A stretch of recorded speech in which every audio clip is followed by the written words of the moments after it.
It's great to see so many of you joining us this morning, this afternoon, this evening, whatever time zone it is for you.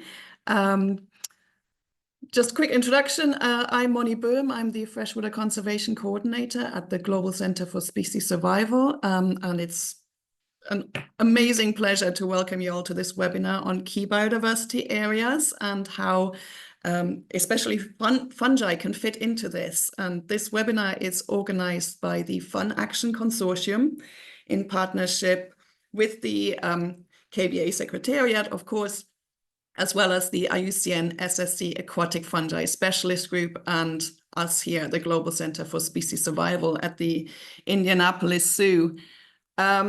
We have two amazing presentations queued up for you, 3 speakers. If you have any questions for our speakers or any of the other panelists that you'll hear about, briefly introducing the various groups that are involved in this webinar, please put these in the Q&A box, and then we'll be doing our best to put these questions to the speakers and panelists at the end of their talks, or also at the end of the webinar, if it's something more general. Before I hand over to Jenny and Isabel to briefly introduce FunAction and the Aquatic Fungi Specialist Group, I'll do the same, obviously, for the Global Center for Species Survival. In case you haven't heard about us yet, the Global Center for Species Survival is a partnership between the Indianapolis Zoological Society and the International Union for the Conservation of Nature, the Species Survival Commission of the IUCN.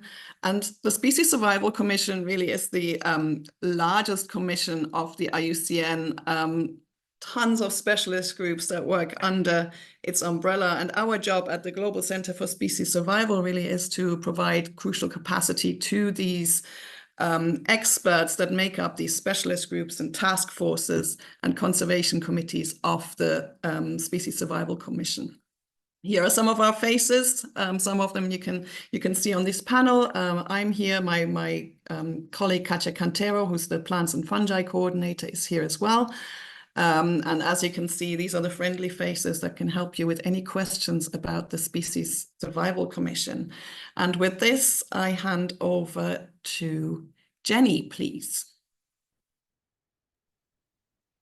Everyone, it's a pleasure that to have you with us this afternoon or morning or evening. I welcome you on behalf of the FunAction Consortium. We are a group of 8 partners in 7 countries with funding through Biodiversa Plus, the EU Biodiversity Partnership. In total, we're now more than 20 people who are researchers and conservation professionals, and we're together working towards the conservation of aquatic fungi. We're doing this by building the knowledge that we need, the foundational knowledge that we need to allow us to start to protect aquatic fungi. We're transforming that knowledge into policy advice, and we're really working hard to spread the word of information about the aquatic fungi so that we have an informed public and an informed governmental agencies that can help us also support this environmentally, ecologically important, and spectacularly biodiverse group of organisms. If you just turn the page for me, please. Thank you. So have a look. You can see maybe somebody local to you or somebody that you're familiar with, and you're welcome to contact anyone. But even if you don't know any of us, please reach out and follow us online at FunAction_EU on Twitter or on LinkedIn. As you'll hear, we also do have a YouTube page where you can find some of our past webinars. Thank you.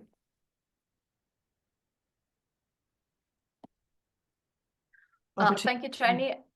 Yeah, I think that's my turn. Thank you so much. I'm here today on behalf of the IUCN Species Survival Commission Aquatic Fungi Specialist Group. I'm one of the co-chairs at the moment, together with my colleague Sally Fryer from Australia.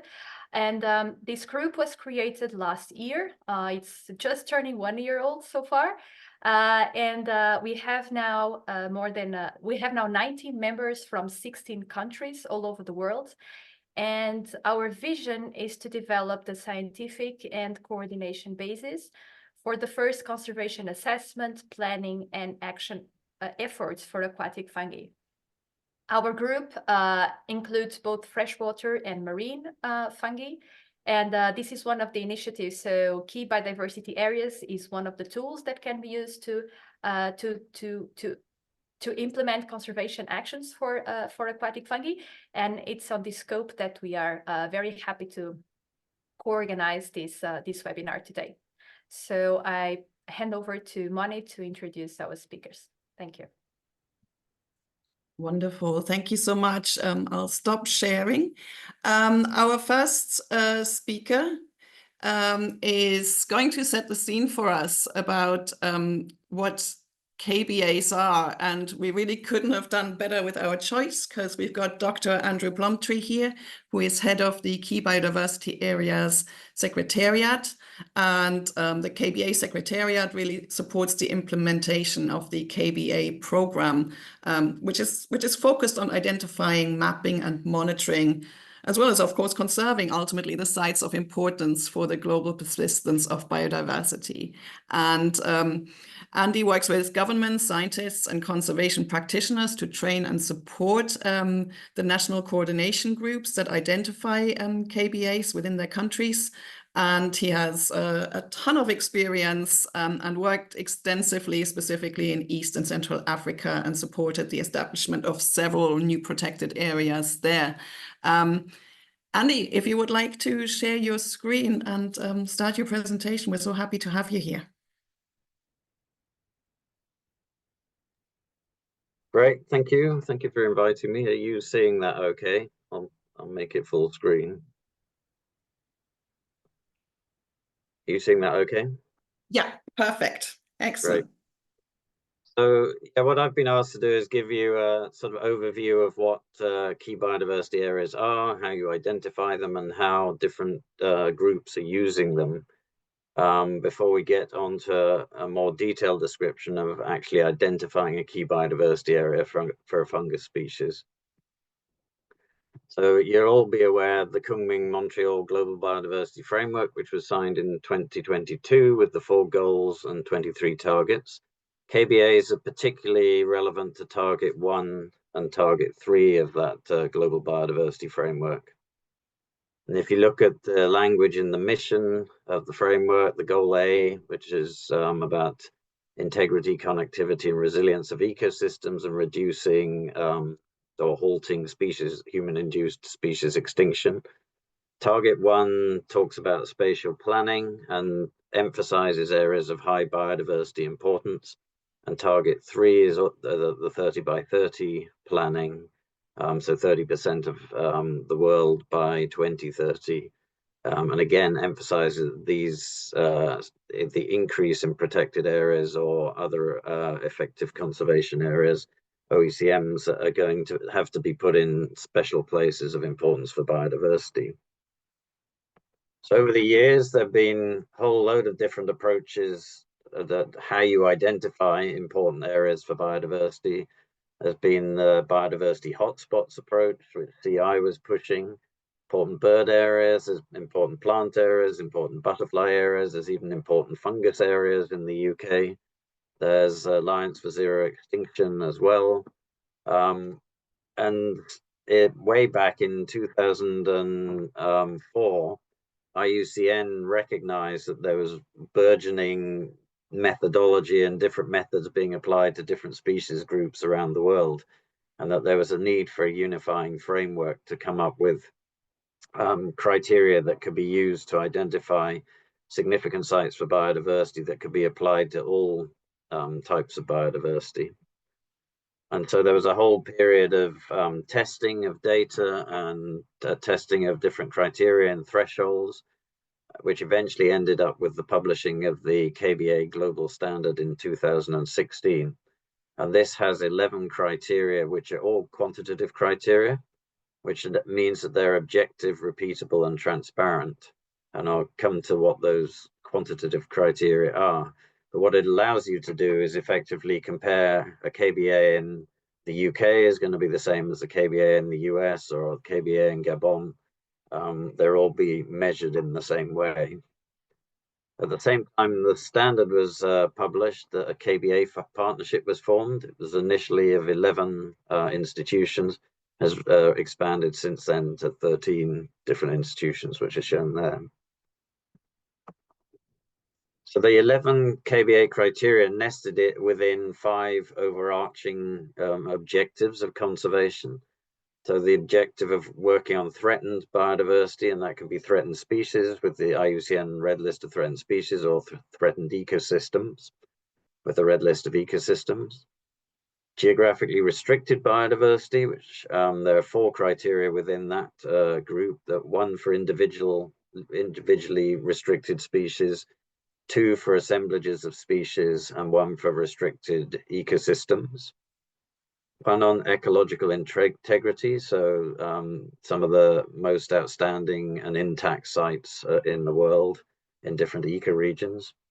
Then on biological processes, areas that are important for migration, or areas that are important for breeding, where species tend to congregate. That's an additional criterion. And then finally, sites that are irreplaceable under a quantitative analysis using some software package like Marksound or Prioritizer. We recently published a paper at the beginning of this year that looked at how do you define areas of importance for biodiversity, and it reviews a lot of the different approaches that have been used and the types of criteria that are used to identify areas of importance. And what we end up as proposing is that even if people don't want to use the KBA criteria in a country, and in some countries there's resistance, often because they've got their own systems in place, that they should at least be considering these 5 overarching areas of the threatened and geographically restricted species, ecological integrity, biological processes, and we've added to that areas important for ecological connectivity, which isn't one of the KBA criteria. And this document is being referenced in the current monitoring framework of the CBD.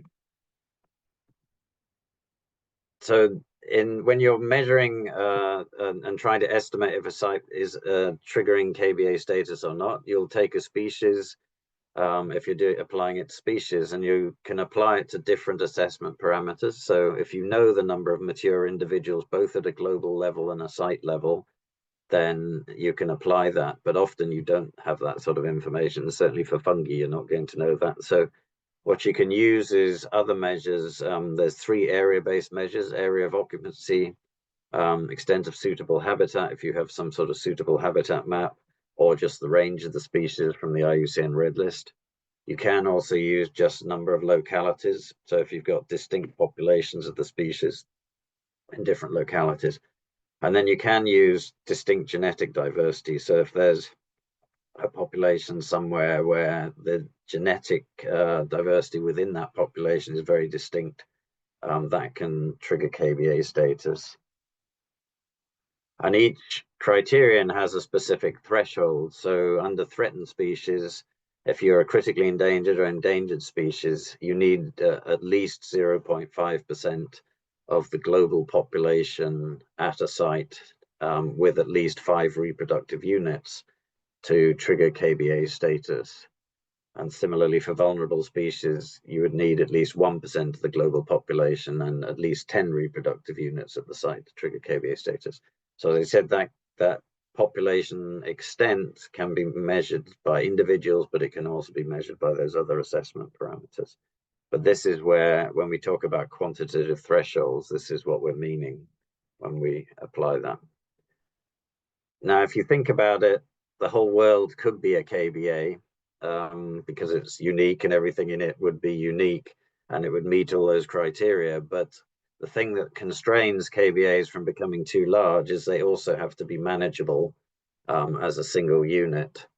So this is basically what constrains the size of KBAs. And the aim behind this is we've had things like the hotspots approach and WWF's 200 ecoregions, which give you general large areas of the planet where you need to be doing something, but it doesn't really tell you where you need to work and what you need to be conserving.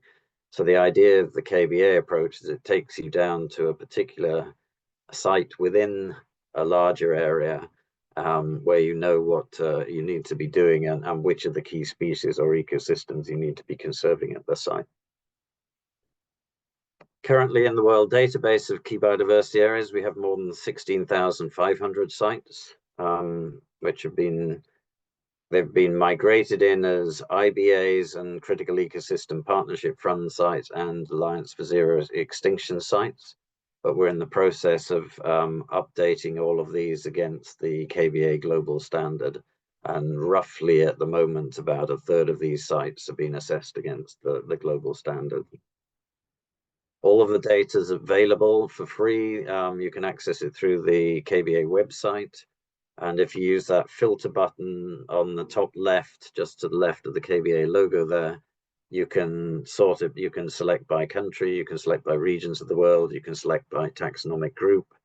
So you can pull out all the data for fungi, for instance, from that, and it'll tell you how many sites and how many species.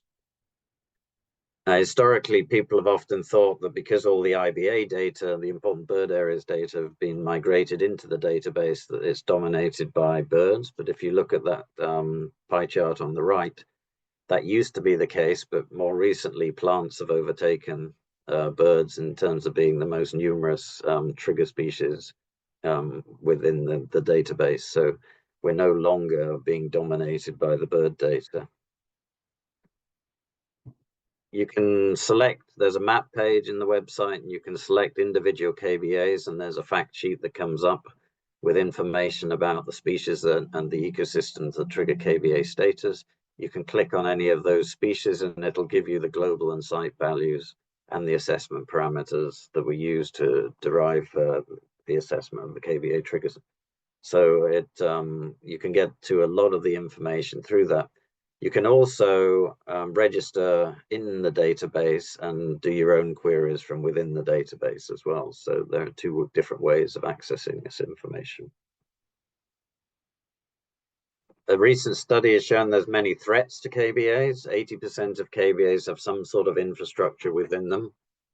Buildings, roads, power lines, all of those sort of things.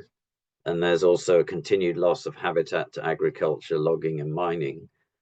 Only 43% of KBAs currently are overlapped by protected areas on average.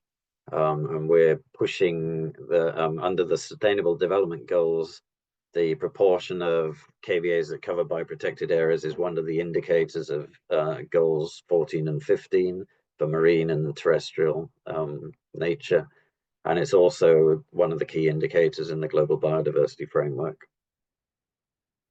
We're in the process of developing a monitoring platform as well, which allows you to look at trends in different indicators which are measured using satellite data and are provided regularly. And you can query the data looking at it by a particular country and all the KBAs within that country or a particular site even, and it'll give you all the data for that site, and that will become available in the next couple of months. So the idea is we have a way of measuring and monitoring the impacts that we're having on KBAs around the world. So I mentioned that KBAs were important for targets 1 and 3, but they can also be used in target 2 in guiding where we should be targeting restoration to be happening. They're also relevant, of course, for target 4, which is about species conservation and halting extinction by making sure that we conserve the most important populations of the species will be contributing to that. Target 14 on mainstreaming is where we see KBAs being most relevant there is through the spatial planning. So each country under target 1 is supposed to develop a biodiversity inclusive spatial plan. And that the idea is that will then be used to help with the mainstreaming of biodiversity across all government sectors. The private sector is using KBAs in many different ways, and I'll show you in a minute how that's happening. But also the whole process of assessing and reassessing KBAs tends to bring all the biodiversity data in the country together. And that can be used to help achieve targets 20 and 21, which is all about sharing of data and knowledge, and then applying it and using it to make conservation decisions. I mentioned that the KBAs are key indicators. There's 4 proposed KBA indicators in the Global Biodiversity Framework and that one that I mentioned in the Sustainable Development Goals. So countries are supposed to be reporting on KBAs to both of these instruments. KBAs are also being used more and more by the donor community. Global Environment Facility, for instance, GF, will only fund new protected areas if they meet the global KBA status. The Critical Ecosystem Partnership Fund allocates all of its funds to KBAs in the various hotspot regions of the world. USAID is funding KBA work in several countries, same with the EU. German funding, KfW, and Alliance Française pour le Développement are all funding KBA work in different countries as well. And then several foundations are using KBAs to guide where they're operating more and more. So having KBA status for a site can help attract funding to that site. So I mentioned private sectors using KBAs in many different ways. The International Finance Corporation of the World Bank has a performance standard, their Environment Performance Standard 6, where it states that KBAs are likely critical habitat. So anyone who is going to them for funding for a new development, if it's within the vicinity of a KBA, they're asked to undertake a lot of additional actions to make sure that they have no negative impacts on the species that trigger KBA status or the ecosystems. The 136 banks which are signed up to the Equator Principles also follow that guidance from IFC. Asia Development Bank recently came out with their environmental guidance, which they've just updated, and in that now they say that companies shouldn't have an impact on KBAs that's against the objective of those KBAs. They're incorporated in 2 platforms online, which hundreds of companies use, called RepRisk and Nature Alpha, to guide and assess the risk for their companies. Under Target 15, companies are all being asked to disclose their impacts on biodiversity and to measure them. And these different frameworks which have been developed, the Task Force for Nature-Related Financial Disclosures, or TNFD, Science-Based Targets, NESWorks, SBTN, and I won't go through all of them, but they're basically different ways that companies should be reporting on their impacts on biodiversity, and each one of those is recognizing KBAs as important areas that companies should ideally avoid, or if they are going to impact, they should minimize those impacts. The EU taxonomy similarly identifies KBAs, so any country in the EU, companies are supposed to be avoiding KBAs where possible. So information on both KBAs, but also protected area through Protected Planet and the IUCN Red List on threatened species data are packaged for companies in a tool called the Integrated Biodiversity Assessment Tool, which companies contribute funding to basically subscribe to that information. And many companies are processing thousands of sites each year using this information. So having KBA status at a site will mean that it's going to be better safeguarded against negative impacts from the private sector. But one of the key things that are always saying is that KBAs are not fully identified to date. So as I said, much of the data came in from the IBA system, the BirdLife International setup. More and more we're getting other countries beginning to do that, but what we're encouraging is that a country does a comprehensive assessment of their KBAs using as much of the available data as they have. We've only got 4 sites in the world where fungi trigger KBA status, and only one of those sites, which is the site you'll hear about after I've finished talking, in Gabon, has applied the global criteria. All the others have come in from legacy sites from the CEPF process. So in a country, we would normally encourage a national coordination group to form, which would usually be consisting of members of government institutions, the scientific community, such as universities, museums, and herbaria, and the conservation sector, but often it can include others. So we've had groups with representatives of indigenous communities and local communities. There's also been representatives of the private sector on one of the national coordination groups. And this process, by bringing everyone together, encourages the sharing of information and gets everyone working to a common goal and set of objectives, and particularly at the moment in where they should identify sites for expanding to 30% by 2030. What we're finding is that by coming together, the donors are much happier to fund the process because they see everyone working to the same goal. And in doing so, we tend to see sites better recognized by government and being moved into national policy and legislation. The current distribution of national coordination groups, we have 32 countries that have national coordination groups, those ones in green. That's sort of pinky rosy ones in the process of forming their groups and looking for the funding to get going. And then the yellowy ones are the countries where there's an NGO or someone in the country who's interested in starting to form a group, but they haven't got all the government buy-in and they're still looking for the funding to start the process. And doing a relatively comprehensive assessment, there are two things that we would encourage. One is to try and apply all of the different criteria. So the sets of criteria to species, ecosystems, and ecological integrity. And then also applying it to as many taxonomic groups where you have data in a country.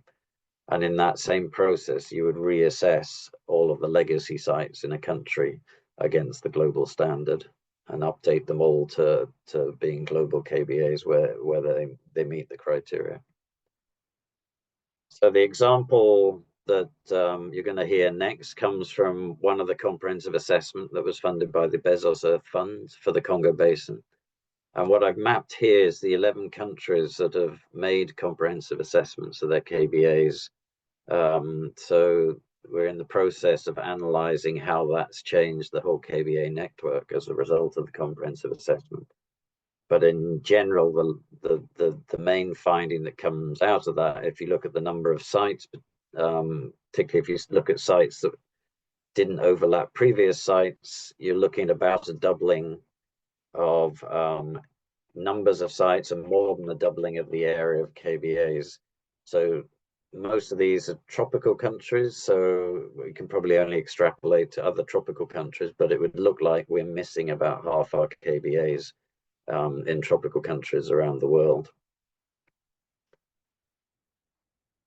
So the Gabon assessment, which you're going to hear about in the next minute, they've published a book about all of their KBAs. They've done an amazing work. They've identified 35 KBAs when I think they initially had 8, and using 28 different taxonomic groups and data on those groups across the country, and looking at KBAs in not only the terrestrial, but also freshwater and marine realms. And currently their KBAs cover about 25% of the country and 25% of the economic zone on the seas. An example of a country that's done a comprehensive assessment some time back and sort of how they've since used that is Mozambique, where they started the process in 2019 and ended it in 2021. And they identified 29 KBAs as part of that process. There were some additional sites which they needed more data on to be able to confirm them as KBAs, which they've since got funding for to assess those sites, and they're in the process of proposing them at the moment. But basically, the KBAs were then recognized in Mozambique's National Territorial Plan, which guides where development and agricultural expansion, urban expansion, all of these types of things happen in the country with the aim that they'll avoid the key biodiversity areas. And they've since enacted a law that recognizes KBAs as offset sites. So companies that are having negative impacts on the environment in the country can offset those impacts by paying and supporting the conservation of the KBAs. So it's attempting to come up with a way of sustainably financing the conservation of these sites. So I'll end there. That's a sort of whirlwind overview to the KBA program. If you want to find out more, look at that website. And if you want to get in touch with me, that's my email there. So thank you.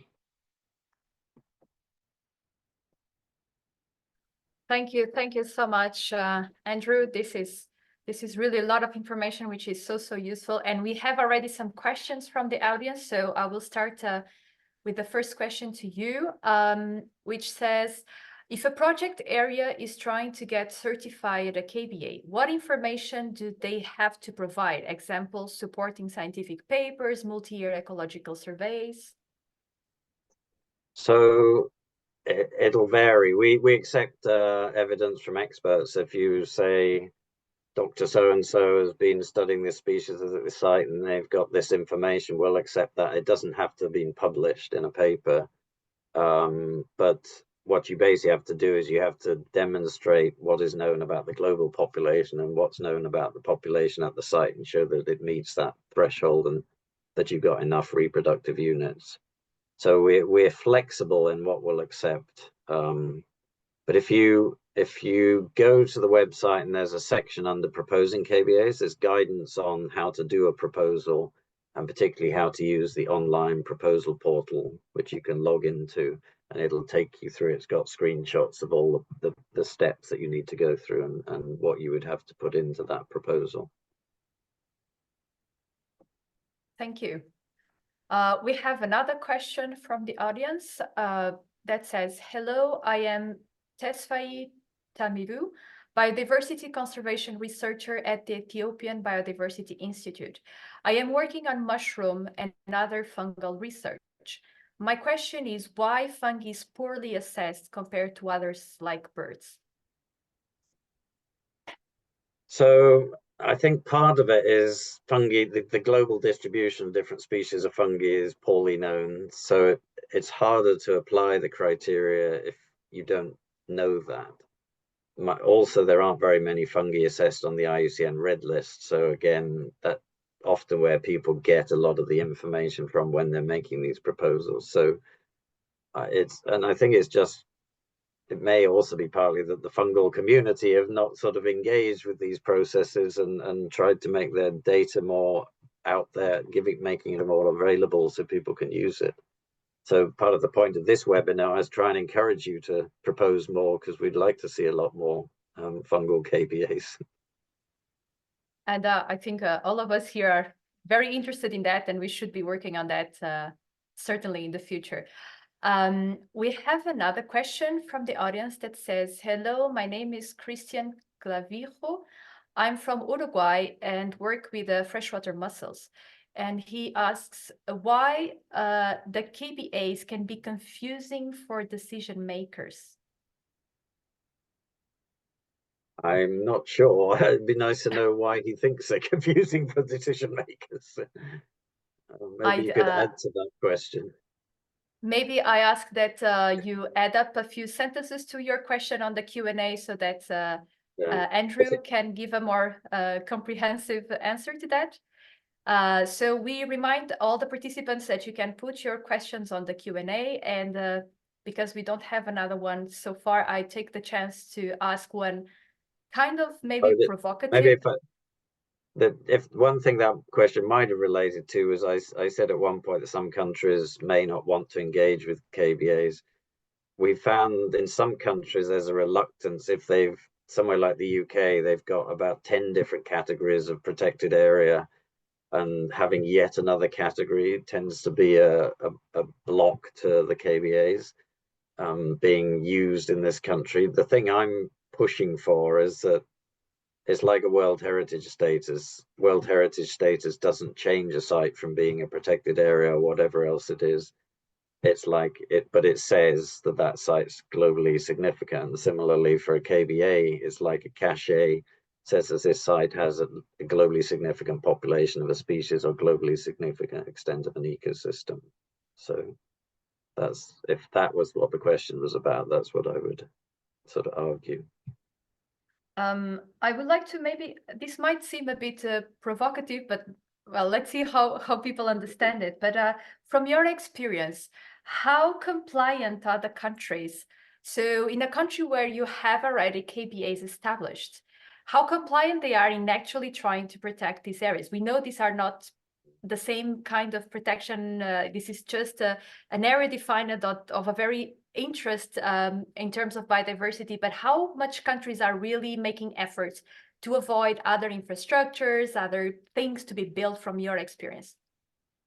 That varies a lot between different countries. Part of it, because a lot of the KBAs at the moment are legacy KBAs, so they've been important bird areas or something like that. Partly depends how active the BirdLife partner or whoever has established those sites is in country. What we're finding with the global KBAs, where you've gone through a process, they tend to become better recognized because government's involved in the process of identifying the sites usually. And because of all of these things to do with companies looking out for them, it's much harder for them to get loans if they're going to be operating within a KBA, because all the banks are now starting to ask sort of, what are you doing to minimize your impacts here? So it's not perfect, but I think it's helping. But a lot will depend on the government's pro-conservation or not, and many countries we know that's not the case. True. Thank you. We have another question, and it goes, I am Birhanu from Ethiopian Biodiversity Institute, and the question is any possibility of KBA working with us to assess and document macrofungi diversity here in the biosphere reverse area in Ethiopia? So we don't get involved in countries to do biodiversity surveys ourselves, but we'd be very keen to work with you and others in Ethiopia to do a comprehensive assessment of your KBAs. There was somebody from Rewild who came and ran a training course in how to apply the KBA criteria, but unfortunately it was just before COVID struck, and then things sort of haven't followed up since then. But we'd certainly be very interested in working with you to try and get a whole process going in Ethiopia. And I know there are quite a few different NGOs that would be potentially interested in that. So please reach out and contact me if you're interested. Thank you. We have another one that says, hi, thank you for the presentation. I'm Jonathan Casabon from the University of Quebec in Canada. Are you aware of any KBA areas that have been mostly established thanks to the involvement of citizen scientists? I'm just wondering about the potential of citizen science to advance KBA establishment worldwide. Thanks. So just so you're aware, there's a big KBA process going on across Canada at the moment. The government of Canada is funding that, and Wildlife Conservation Society is leading that process. So again, if you reach out to me, I can put you in touch with the relevant people. They're working with each of the different provinces of Canada and experts within each of those provinces. So very much so, I think KBAs, and certainly in Canada, that should be possible. There's a lot of ongoing work there. What was it? I can't remember what the exact question was that the... I think it was the involvement of citizens, Oh, so the citizen science. and so we're working with eBird on bird data, and also iNaturalist, and one of the things it's very useful for is confirming recent presence of a species. So one of the issues we sometimes face is that a species may have been recorded 50 years ago and published as that was the identification of the species, and then there's no publications about it since. But if someone has recorded it in eBird or iNaturalist, we can use that data. Often that feeds into GBIF, so we use GBIF data as well. And because there's a date associated with the sighting, we can see, because ideally we get records that within the past 10 years for a site to show that the species is definitely present. Thank you. And I think I might have time for one last question because I'm curious about this. During your presentation, you said that not all the KBAs overlap with protected areas. So I was wondering, from your knowledge, if while establishing these KBAs, if many of them, well, so we know all of them don't overlap, but if for those that don't overlap, if they have been moved into protected areas after this process or not, and this question is linked to the 30 by 30 goal to protect 30% of our lands and aquatic ecosystems, because maybe this can be a very useful approach as already defining some areas that could be priority to be included as protected areas.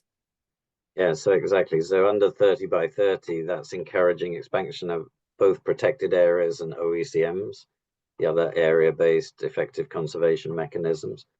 And that can be, those sort of things can be private landowners that own land that can be set aside for conservation. It can be local communities, whatever.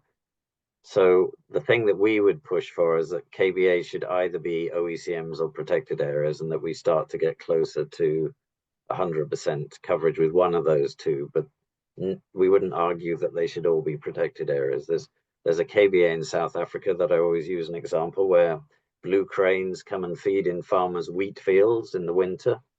So once they've harvested the grain, they deliberately leave grain in the fields, and it's a very important site for blue crane in the overwintering areas that they go to.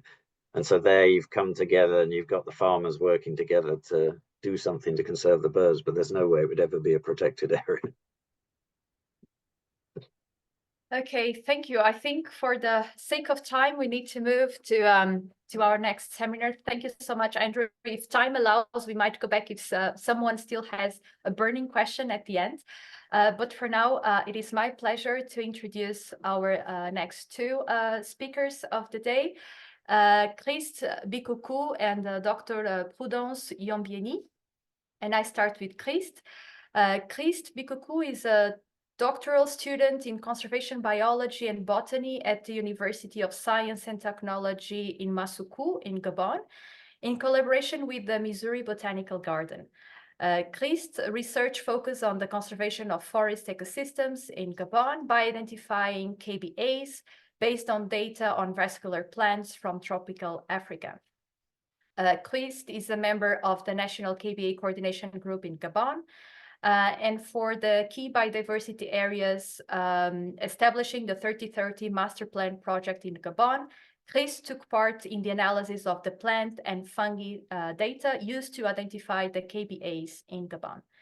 Christ is the first author of around 10 assessments of vascular plants in Saint-Thomé and Príncipe, which are currently being submitted for publication in the IUCN Red List. Regarding our other speaker, Dr. Prudence Yombieni is a researcher at the Institute of Tropical Ecology Research of the National Center of Science and Technological Research of Gabon. Dr. Prudence mainly works on wood decay fungi, particularly the polypores. Dr. Prudence and collaborators have identified and illustrated 146 species of polypores, including 15 new species described and published. Dr. Prudence works with mycologists from the Université of Bamenda in Cameroon, University of Bukavu in Democratic Republic of Congo, Botanical Gardens of Maize in Belgium, and Université Catholique de Louvain. And Dr. Prudence participated in the process of evaluating the Gabon KBA as a taxonomic expert of fungi led by the National Committee. Thank you so much for being here today. Let me just explain that this seminar has been previously recorded and is being done in French, but you can follow the seminar on the subtitles in English that you will be able to see. And I'm very excited to see the seminar, and Moni, if you can please put it on. And after this, we will be having questions and answers to Prudence and Christ. Thank you. Okay, you should see my screen now. Yeah. Yes. Good. That's... Bonjour à tous, je suis Christ Bikoku, doctorant à l'Université et technique de Masuku au Gabon. Mes travaux portent sur l'identification des képiers du Gabon sur base de données des plantes vasculaires d'Afrique tropicale. Donc, mes travaux sont co-dirigés par Taïk Stera du Missouri Botanical Garden. Dans le cas de ce webinaire, nous allons vous présenter avec le docteur Prudence le processus que nous avons utilisé au niveau du Gabon. Rappelons déjà que de 2022 à 2024, le Gabon a bénéficié des financements du Fonds Bezos pour la Terre dans le cadre du projet Zone clé pour la biodiversité, établir le schéma directeur du 30x30. Ce projet avait pour objectif d'identifier les kébiers et ensuite proposer un schéma directeur afin d'atteindre l'objectif 30-30 de la Convention sur la biodiversité biologique. Afin de mener à bien ces objectifs, un groupe national de coordination a été créé et scindé en deux comités, à savoir un comité de pilotage constitué des responsables politiques et experts, ensuite un comité scientifique constitué d'experts et référents techniques qui ont mené les analyses. Il y avait des experts référents de plantes, de champignons, de poissons marins, des poissons d'eau douce, des oiseaux, des mammifères marins, des mammifères terrestres, des reptiles et amphibiens. Les méthodes d'analyse étaient différentes selon le type de données disponibles pour chaque groupe taxonomique. Pour les plantes et les champignons, c'est Nicolas Texier et moi qui avons mené les analyses. Alors, dire déjà que, conditionné par le type de données disponibles pour les plantes et champignons, nous avons évalué ces groupes taxonomiques suivant les deux principaux critères et les paramètres ci-dessous, donc à savoir la zone d'occupation et l'aire de répartition. Alors, nous avons créé une base de données d'occurrence des espèces en compilant les données issues des grandes bases de données disponibles telles que Tropicos, RenBio, GBIF. À l'aide d'un script qui a été écrit par Nicolas Texier, donc sur le logiciel R, l'aire de répartition de la zone d'occupation ou la zone d'occupation autant pour moi a été calculée pour chaque espèce présente dans chaque site testé. La zone d'occupation a été utilisée pour les espèces connues de moins de 3 occurrences ou encore pour lesquelles leur écologie liée à des habitats était liée à des habitats très spécifiques. Donc, pour calculer la zone d'occupation, nous avons utilisé la fonction AO Computing du package CONR qui a été publié par Levier Hall en 2019. Et pour toutes les autres espèces, l'aire de répartition a été calculée en utilisant la fonction AO Computing et le paramètre exclude area est égal à true afin de ne pas considérer les aires comprises dans l'océan dans l'aire de répartition de ces espèces. S'agissant du pourcentage de la population mondiale des espèces par site, il a été calculé à partir de 2 paramètres de distribution et ce pour toutes les espèces présentes dans les sites testés. Donc le script R a permis d'identifier automatiquement toutes les espèces qui déclenchent les critères KBA selon les sous-critères A1 en allant chercher le statut de risque d'extinction des espèces sur la liste rouge de l'UCN grâce à la fonction RL Search du package RRedList. Ensuite, selon le sous-critère B1, les sous-critères B1, B2 et B3A, en considérant que le seuil du nombre d'unités reproductrices est automatiquement atteint. Après cette phase, donc nous avons procédé à une phase de vérification qui a consisté tout simplement à retenir les espèces pour lesquelles les experts estiment, sinon à estimer qu'il n'y a aucun doute sur la délimitation taxonomique et l'identification des spécimens liées à ces occurrences. Donc, je vais passer la parole au docteur Prudence pour la suite de cette présentation. Merci. Pour le cas des champignons du Gabon, il est déjà important de noter que c'est un groupe taxonomique qui est très peu étudié comparativement aux plantes, aux animaux. Mais nous avons quand même un bon nombre de données disponibles, malheureusement pas exploitables, car la plupart d'entre elles n'ont pas de données d'occurrence, on n'a pas de point de GPS, et seules les localités sont renseignées à l'échelle du pays. Dans l'ouvrage, par exemple, des plantes utiles du Gabon, nous avons une liste de 25 espèces de champignons consommés par les populations du sud du Gabon, mais malheureusement, il n'y a pas de coordonnées GPS. Donc, ces données n'ont pas pu être exploitées dans le cadre du processus d'évaluation KBI.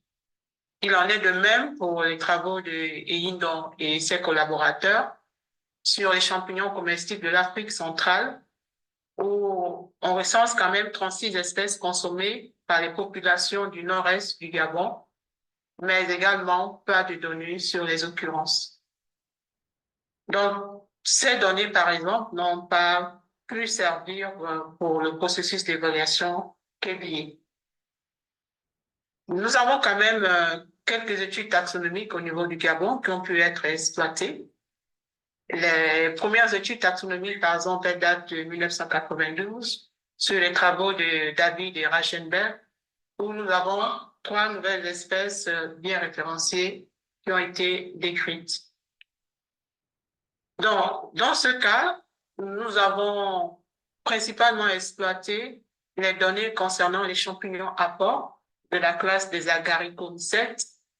Ce sont des résultats issus des travaux avec les collaborateurs d'ECOC, Amalfi et Jérusalem, où nous avons une liste de 146 polypores, principalement des polyporacées, des immunochétacées et des ganodermatacées qui ont été recensés pour le Gabon, donc 15 nouvelles espèces avec toutes les données de référence répertoriées. Toutefois, aucune de ces espèces n'a été évaluée à ce jour selon les critères UICN, ce qui fait qu'on n'a pas de données de champignons avec statut UICN. Mais au niveau des champignons comestibles recensés par Eyindon et ses collaborateurs, comparativement à la liste rouge des champignons du Bénin qui a été publiée en 2014, on a pu répertorier 9 des espèces consommées au Gabon qui figurent également sur cette liste rouge du Bénin. Donc, dans le processus KBA, nous avons proposé 6 espèces qui ont été évaluées selon le critère B que Chris a défini tout à l'heure. Et parmi ces 6 espèces, il y a eu 2 espèces, Fomitiphoria ibindoensis, Fomitiphoria nobilissima, étaient des espèces potentiellement déclencheuses de KBA. Ces 2 espèces sont présentes sur le site et les 4 autres, bien qu'à distribution restreinte, ne se situent pas sur les sites potentiels KBA retenus. Nous avons par exemple 2 espèces intéressantes comme Pachycultospora nanospora, qui est présente aux environs du parc national de la Ouaka et des monts de Cristal, mais qui malheureusement ne tombe pas sur le site retenu. Fomitiphoria nobilissima est assez intéressante dans la mesure où elle pousse spécifiquement sur une espèce d'arbre, Gibetodendron de Vervi, qui est une espèce stable déjà évaluée. Donc, pour notre cas, pour le cas des champignons, on dira, seul Fomitiphoria ibindoensis a été vérifié et déclenche le parc national de Divindo comme étant une KBA. C'est une espèce sapotrophe du groupe des décomposeurs du bois. Fomitiphoria nobilissima n'a pas pu être retenue parce que, à partir des données des terrains récemment obtenus. On a vu qu'il y avait son occurrence qui était un peu plus étendue par rapport aux premières données. Donc, Comitipera nobilissima n'a pas pu être retenu comme espèce déclencheuse pour le parc national de Liguindo. C'est la raison pour laquelle, pour ces premiers résultats, nous n'avons obtenu qu'une seule espèce de champignon déclencheuse pour le site du parc national de Liguindo. Merci, Dr. Prudence.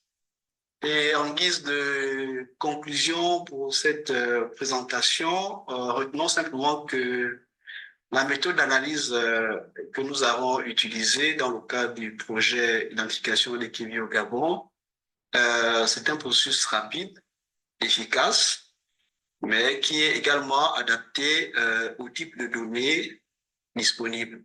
Donc, principalement concernant les groupes taxonomiques des plantes et des champignons. Et autre chose, peu de données exploitables sur les champignons pour cette première évaluation qui est liée a été observée, comme l'a expliqué Dr. Prudence tout à l'heure. Donc, les études taxonomiques en cours permettront de tester d'autres espèces, donc avec déjà qu'on s'est approprié la méthodologie et on sait dorénavant les types de données dont on a besoin pour faire une évaluation et donc les prochaines études prendront en compte toutes ces remarques afin que ce groupe taxonomique soit assez représentatif lors du processus d'identification des KBI. Et autre chose, c'est que les espèces fongiques de l'Afrique sont en cours d'évaluation et de réévaluation selon les critères UCN, donc au niveau du Bénin. Donc, une collaboration avec ce projet permettrait de rendre disponibles les données sur les espèces potentiellement déclencheurs au niveau du Gabon. Donc, sur ce, nous vous disons merci pour votre attention et nous sommes là pour des questions de compréhension. Merci. Merci.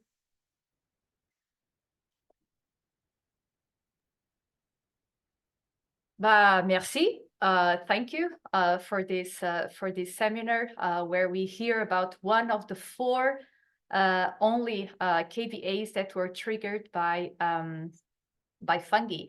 And now we have questions and answers. And let me just explain how this will work.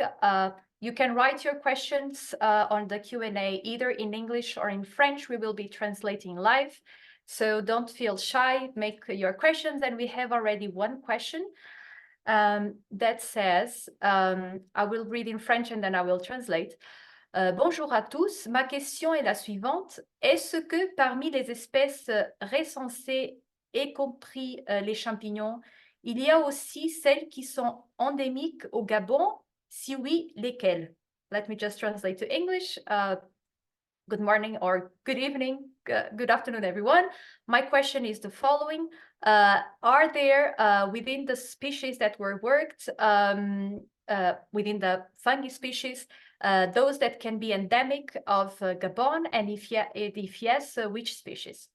I don't know if Chris ou Prudence, peut-être Prudence?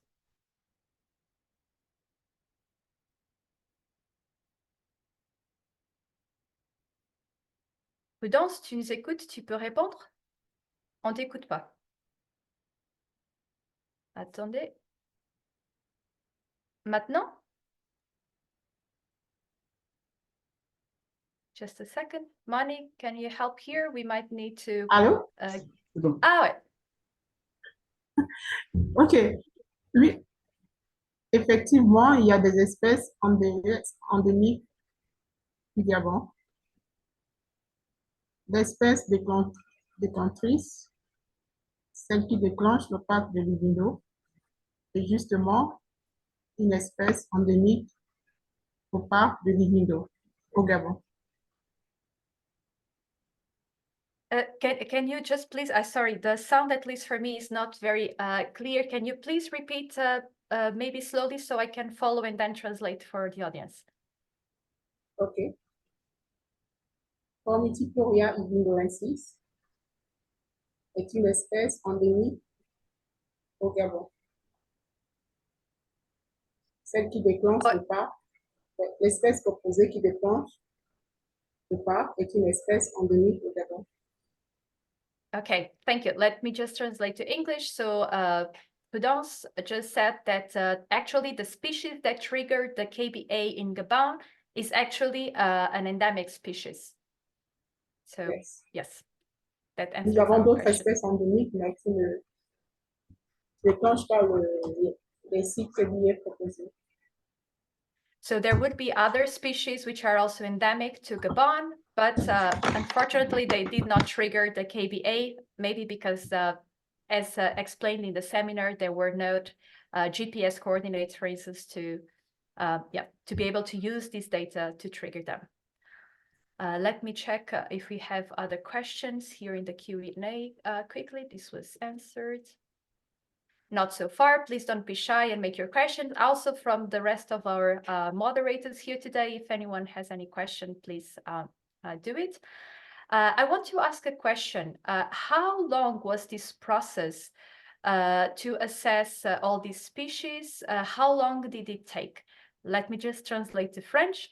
Peut-être pour Chris ou Prudence, combien de temps vous avez utilisé pour faire le processus d'identifier les KBA? Donc, dès que ça commence et analyser toutes les données, combien de temps vous avez eu besoin? Merci Isabelle.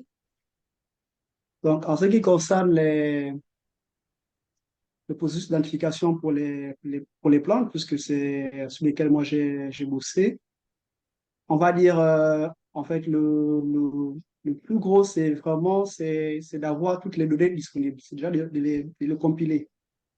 C'est ce qui prend assez de temps parce que c'est aller checker dans plusieurs bases de données, consulter des experts pour savoir est-ce que la donnée que j'ai en ce moment, elle est bonne, telle que l'identification déjà, pour savoir qu'on a la bonne identification. Est-ce que les coordonnées, sinon la localisation actuelle, c'est la même? Est-ce que en fonction des dates de collecte, est-ce que si on repart dans ce site, est-ce qu'on est capable de retrouver cette espèce? En fait, c'est plus en rapport avec le standard qui en fait, qui nous impose ça. Donc, du coup, c'est ce qui prend assez de temps. Et maintenant, entre ce moment et l'analyse, comme je disais, en fait, c'est un processus très rapide. C'est des codes R. Donc, bon, tu fais que taper dessus.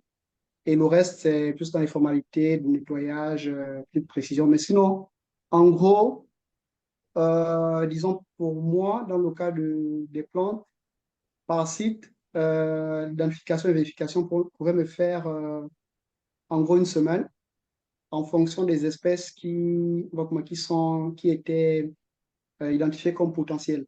Parce qu'il y a pas des sites où on avait plus de 120 espèces, par exemple. Voilà, 120 espèces différentes. Et donc là, il faut déjà dans un premier temps sélectionner, c'est-à-dire, bon, on va se concentrer par exemple, sur celles qui sont publiées dans la liste rouge. Parce que celle-là, on est sûr que la donnée actuelle est plus ou moins conforme en fonction de date de publication. Donc là, ça prend à peine, c'est 1 jour, 2 jours, tu bosses dessus. Maintenant, pour celles, par exemple, qui ont des statuts qui remontent, par exemple, à plus de 10 ans, il faut aller revoir, est-ce qu'il n'y a pas de nouvelles occurrences? Est-ce que, il y a un problème de taxonomie? Là, souvent, c'est des cas qu'on a eu comme ça. Donc, en gros, par site, ça me faisait en moyenne une semaine pour vraiment tout avoir. Thank you so much. Let me see if I don't forget anything on the larger explanation. If I miss something, maybe Andy can also pop in and help. So please just said that for the process there is several steps. So the first step is to collect all the data from the big data sets. And once they have the data, they need to confirm if everything is okay, if the identifications make sense, if the coordinates are okay. And then on site, maybe go back and check if really they can find again the species and then organize all of that. So as I understood, they need about 1 week for that per each site that they need to do. And then it's really dependent on the number of species. So he was giving an example that in some sites they had more than 100 species. And so all of these details of checking if the species is well identified and also checking because if they are connected already to being reported, assessed through the red listing, they know that the data is more, let's say, trustable. If not, they need to confirm that this data is good, the identification of the species is well done, and then they move forward. And once they have all this data together, as he said, is really fast because they just need to run the scripts on R. And that they would have the results, and then they just need to process them, analyze them, and move on. Thank you. I think I hope I have not forgot anything on the explanation. Yes, I don't know if there is any question maybe on the chats or if any of the colleagues there is maybe. So let me see. Yes, I see here. So we have in the chat and they say, however, there is endemic species of fungi, which is the flag species of the Gabon, good indicator, undisturbed environmental indicator. Which is the flag species of Gabon, which is good indicator for undisturbed environmental indicator. I think that's the question. Let me see if I can translate this in proper French. Donc, il y a une question qui dit s'il y a une espèce endémique qui c'est une espèce, comment on dit flag? Help, Andy? Peut-être maybe a species, peut-être une espèce qui déclenche un KBA ou une espèce clé, flag, species flag could be une espèce clé. Ouais, pour les zones qui c'est une espèce qui indique des zones pas perturbées. Je crois que c'est ça la question. Peut-être prudence, je ne sais pas. Ou Chris? Je n'ai pas compris la question. Chris, peut-être tu as compris. Je crois que c'est une question. En fait, je sais pas si j'ai bien cerné la question. Est-ce que c'est bon, parce que là, vous avez évoqué l'aspect de l'état du site, par exemple, de l'habitat.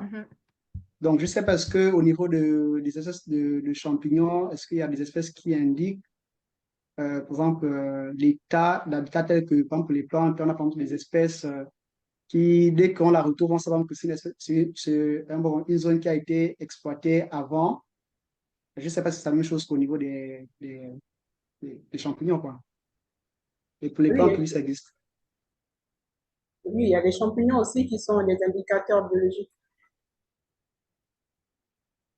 So I think that if I can translate, I think the answer is yes, there would be both for plants and for fungi, some species that could be indicators of the good health of the ecosystem. I hope we have replied to the question.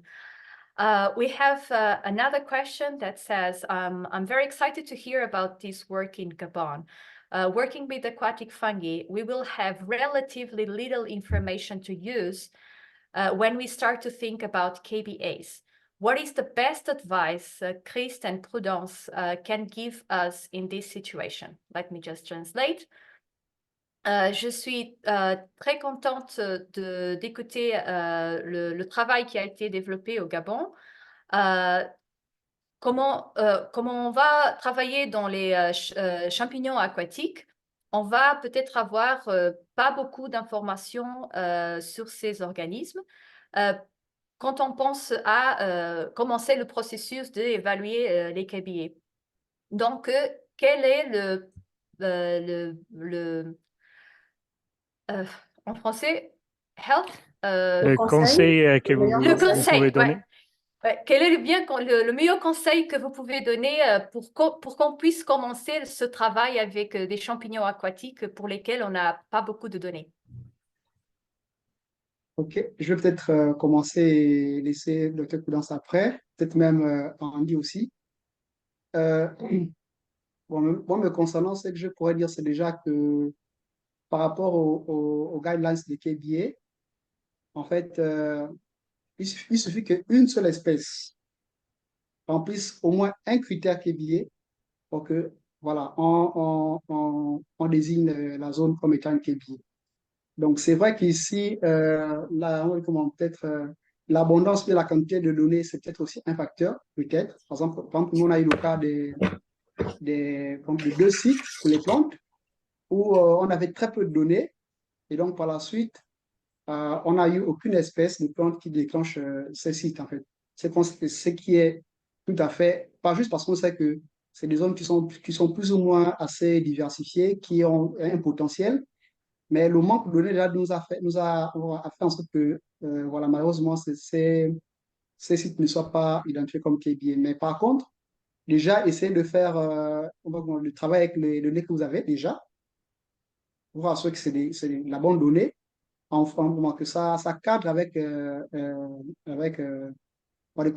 recommandations du secrétaire de KBA, déjà. Parce que à la fin du processus d'identification, il y a la soumission. Donc, Andy va peut-être parler de ça. Il y a la soumission qui a consisté à vérifier la véracité de vos données. Donc, déjà, avec ce que vous avez déjà, c'est de rassurer que vous avez la bonne donnée. Et ensuite, essayer de cogner les portes un peu partout pour savoir est-ce que quelqu'un n'a pas une donnée qui n'est peut-être pas mise à disposition. Des trucs comme ça. En fait, c'est ce que nous, on a eu à faire. Hein. Vraiment, on a essayé de toucher un peu partout pour voir est-ce qu'il y a des données. Voilà, c'est ce que moi, je peux dire par rapport à ça. I hope I will be able to translate all of these. So Christ, he was telling us that actually we only need for one species to trigger one of the KBA criteria for this species to trigger the KBA. So I think this can be very encouraging for us, because for many of our species, we might have quite little information. And then maybe, Andy, I might have not get everything on my head. I hope you can help here. Can you help me here? Yeah, I think Christ mentioned an example where they didn't have a plant, but they knew about the site being particularly valuable for conservation, but because they didn't have occurrence data on a plant species that had the quality requirements, they could not use this particular case to trigger a KBA, if I understood correctly. And the other example that he mentioned is as advice for us relating to the question in terms of aquatic fungi was that based on his experience, you can collect very different type of data sets that might be laying around somewhere in museums or other places or in colleagues' desks. So a work towards that goal is also to collect very different type of data sets that you might not be aware of, and invest time into collecting these data sets. Thank you. Thank you so much. Yes, Andrew, I think you have your hand raised. You absolutely can go with a question or a comment. I was just going to ask, with aquatic fungi, do they tend to be endemic to stream and river systems? And that actually might be an advantage when trying to identify KBAs, because at least you've got one's more defined area which you can start to look at and look at the important areas within that river system. But I don't know much about aquatic fungi, I'm afraid. Yes, out of the top of my head, I would recall one of the species that we actually included in the Fantastic Freshwater Report a couple of years ago. This is a species that have been described in Portugal in our national park, and has not been described anywhere else in the world so far. But also it has not been found since it was described. So this is, I guess, a combination of different things. This is sometimes lack of funding and person power to go and survey these species in the field. But also it might be that just because we are not looking for them, we are not finding. But it's very encouraging that we can use this data at least to start our work, and then maybe later on the situations, because the data is more comprehensive, we can change or not the status for these species. But I think this is really, really encouraging. And I think for some species that have been described, and just to let the audience, because maybe they are not aware, there are more than 6,000 species between freshwater and marine fungi that are described worldwide. So I believe that for many of these species, we will have some of them that have only been found in certain places of the globe, and maybe these can be our first targets to start looking and applying the KBAs. And I think the other thing I would say is we don't expect anyone to have perfect data. Not even the mammal people and the bird people have perfect data. So don't be afraid of proposing a KBA because you think, oh, there might be more data out there. It's better to protect something if it's potentially the only place that species occur. Later on, you then find that it occurs in other places, and maybe that site loses KBA status. It's still better to have protected it, to be careful in the first place. So. Yeah. Est-ce que je traduis pour Chris et Prudence la question de Andrew et la réponse de Isabelle? La question était, est-ce que peut-être pour les champignons aquatiques, c'est un avantage parce que peut-être la distribution est liée aux écosystèmes aquatiques? Alors, en termes de description des écosystèmes et la diversité des habitats, peut-être c'est un avantage parce qu'on sait déjà où chercher. La réponse d'Isabelle était que, oui, en fait, elle a travaillé avec une espèce et on a proposé ça dans le rapport IUCN Fantastic Freshwaters qui est dans le chat. Le lien est dans le chat maintenant. Et c'est une espèce de Xiphomycete aquatique qui s'appelle, comment Isabelle, c'est le nom? Columbuliche pura barbata. Merci. On a seulement trouvé, ils ont seulement trouvé dans le parc national au nord de Portugal. Et ça pourrait être un candidat pour un KBA basé sur cette espèce de Xiphomycete aquatique. Et elle fait référence à le numéro total des espèces connues aquatiques, marines et des eaux douces, qui est un peu plus de 6000 espèces. Et elle pense que dans ces 6000 espèces, on va aussi trouver des autres exemples dans le même sens, dans le même genre. Et oui, André, il a après répondu. Ouais. Il a répondu, c'est ça? Ouais. Pour ajouter qu'il ne faut même pas avoir de base de données parfaite. Même les autres groupes d'organismes, quand ils déclenchent ou ils proposent un KBA, n'ont pas de jeu de données parfaite. Et il faut commencer et ça peut se vérifier ou corriger aussi plus tard dans le processus. Merci et beaucoup. Là, j'aimerais donner la parole à Prudence, mais ce n'est pas moi qui cherche, mais j'ai vu que Prudence avait le main haute déjà pour beaucoup de temps et c'est aussi elle qui va répondre si elle veut. Oui, merci. En plus de ces conseils, j'aimerais ajouter un au-dessus. Au Gabon, par exemple, nous n'avons aucune donnée sur les champignons aquatiques. Ce qui serait bien aussi, c'est qu'on puisse travailler en réseau pour avoir plus de données sur les champignons qu'on pourrait éventuellement soumettre dans le cas des évaluations techniques. Et comme disait Andrew, on a déjà des sites aquatiques qui sont déjà identifiés et autres. Donc, ce serait bien si les mycologistes pouvaient travailler en réseau aussi pour cela. Et là, c'est des nouvelles fantastiques que je vais traduire pour les collègues qui ne comprennent pas le français. Prudence just told us that another advice or another point here is that there is already some data on aquatic fungi from Gabon. And she said that it would be really, really important if we could somehow work together as a network to try to develop this, and yeah, and also for other mycologists that maybe can also collaborate to advance these, and maybe also include aquatic fungi for these KBA assessments. I hope I said everything. Andy, I didn't forget any? Yes, I think that was it. And I think on the sake of time, we are really, really getting to the end, but there is still another question here pending in the chat. And it says, can a biodiversity hotspot that has not been established as a protected area be recognized as a KBA if there's a flagship species like elephant on the habitat? And maybe this is more to Andrew. So biodiversity hotspots are usually much bigger than a single protected area, but certainly there are KBAs that are triggered by elephant populations. You have to have a certain percentage of the global population of elephants, though. So you have to have at least 0.5%, I think it is, of the global population of savanna or forest elephants in Africa, or Indian elephants in Asia. So it partly depends on the numbers you have at a site, whether it'll meet KBA status or not.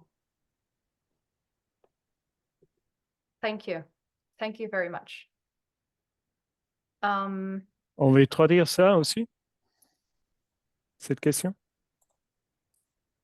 en français? On a le temps? Oui, on a 2 minutes. Bon, alors je vais essayer d'être rapide. La question était si un hotspot de biodiversité qui n'était pas établi comme une zone protégée pourrait être proposé comme une KBA s'il y a une espèce clé comme par exemple des éléphants dans la zone. Et Andrew, il a répondu que oui, en fait, les hotspots de biodiversité souvent sont plus larges, plus grands que les KBA. C'est ça, André, je pense, que c'est-à-dire. Mais il y a certainement des KBA qui étaient déclenchés par des éléphants. Et le critère là, c'est est-ce que vous avez dans cette zone-là ce limite de la population globale pour déclencher le KBA. Ce critère-là, basé sur le pourcentage de population globale pour les éléphants. Ouais. Merci. Thank you very much. I hand over to Mani. Thank you, Isabel, and well done on all the translations. You and Andy really did wonderfully well. And thank you again to all of our speakers and panelists for being here. I'm sure we all agree that we probably kind of started a little bit like, how do we even do this for aquatic fungi? But I feel much more upbeat about all of this by now. So I think that's been a really good outcome of this webinar. Thank you all for attending and finding out more about KBAs, how they're identified, and kind of work that goes into it, and also about how we do this for fungi. Look out for more events like this coming up in the future, and until then, thank you again very much, everybody, for attending, and we'll hopefully see you soon. Bye.